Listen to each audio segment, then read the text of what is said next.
Their brains are small. But who's the dumbest one of all? True, none of them are in Mensa, but who's the most densa? Perhaps it's Sunny who mastered the art of making idiots. What happens when someone who relentlessly calls out others for their past suddenly has their own history exposed? That's exactly what happened to Sunny Hostin when she was hit with a truth bomb she never saw coming. For years, Sunny has built her reputation discussing race, inequality, and reparations.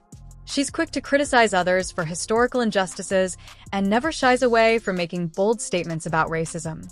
But when she decided to trace her own ancestry on Finding Your Roots, the results left her stunned. Her own ancestors were slave owners. What I found out was that my mother's family, while they are Puerto Rican, they actually originate from Spain. And the reason that they moved to Puerto Rico is because the slave trade had been sort of canceled in Spain and then Curacao, and then they moved all of their slaves to Puerto Rico. And so the family business, I had been told that they were printers and journalists, but they were in fact Same person who frequently lectures about oppression and privilege now had to confront an uncomfortable truth. Her own lineage played a direct role in the very history she condemns. The irony was so striking it felt almost scripted. Sunny sat there, visibly shaken, admitting that she had always identified as Puerto Rican and had never imagined her family's past held such a revelation. Oh, I'm a little bit in shock. I just always thought of myself as Puerto Rican. I didn't think I was, my family was originally from Spain and slaveholders. So how are you feeling, my friend? I think it's actually pretty interesting that my husband and I have shared roots. Yeah. So I do appreciate that, and I think it's great for our children. Reparations, systemic oppression, and the lasting effects of slavery. These are topics she passionately addresses as a co-host on The View. She never hesitates to call out those she believes have benefited from past injustices. So when she agreed to participate in Finding Your Roots, she expected to uncover a history of oppression and resilience, something that would validate the narrative she so often champions. But the results told a different story. She was on PBS's Finding Your Roots, a show dedicated to researching celebrity ancestry. For context, Sunny is a staunch supporter of reparations and has made a fortune spewing nonsense about white privilege and racial justice. Well, turns out she's not as oppressed as she claims she is. She's actually the descendant of slave owners from Europe. Sunny Hostin sat across from Dr. Henry Louis Gates Jr., eager to uncover her family's past. But as he turned the pages of her ancestry, he revealed something that left her completely stunned. Her ancestors weren't just victims of oppression, they were slave owners. That's right.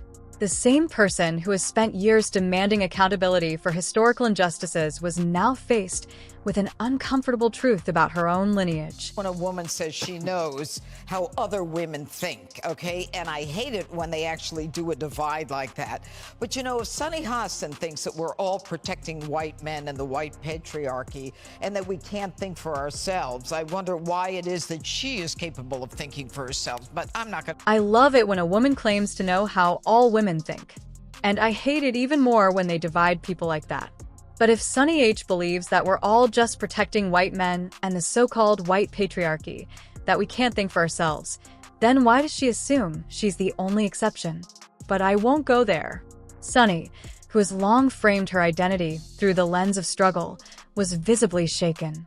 She has always identified as Afro-Latina, proudly embracing her Puerto Rican and Dominican heritage. But this revelation flipped everything upside down.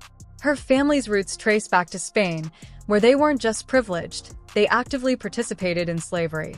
This wasn't some distant connection.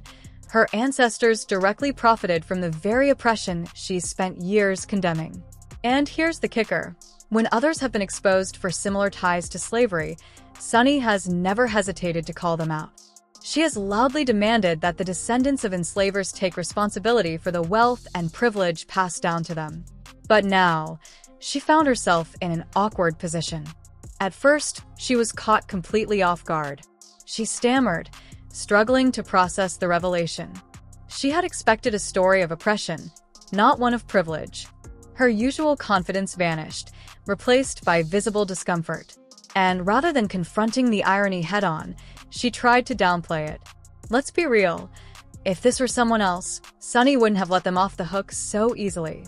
She has spent years grilling others about their family histories, insisting that people acknowledge their privilege. But when it came to her own, she seemed more interested in sweeping it under the rug than having an honest conversation. Yet if there was one person who wasn't about to let Sunny off the hook, People have to wonder, where does Sunny Hostin get her opinions? Like you said, and it's obviously from her husband. She has to tell her what to say on The View, because without it, she's got nothing up there. She's not very bright. But the problem with her is that she went full racist. Gutfeld didn't just criticize Sunny. He completely dismantled her. Right from the start, he set the tone with one of his signature one-liners. This is like finding out a vegan secretly owns a barbecue joint. The panel burst into laughter, and that was just the beginning. He went on to mock the situation, highlighting how Sunny has spent years lecturing others about race, only to discover that her own family history contradicts everything she preaches. With his signature sarcasm, he quipped, "At least we're not slave owner racists, Sunny." His co-hosts couldn't hide their reactions. Jesse Waters, always quick to call out hypocrisy, smirked and added, "So, does this mean Sunny owes herself reparations?" Dana Perino chuckled, while Janine Pirro shook her head in disbelief. They all took turns roasting the irony of it, making it clear that Sunny had walked right into this one. But what made Gutfeld's takedown so effective was how he exposed the double standard.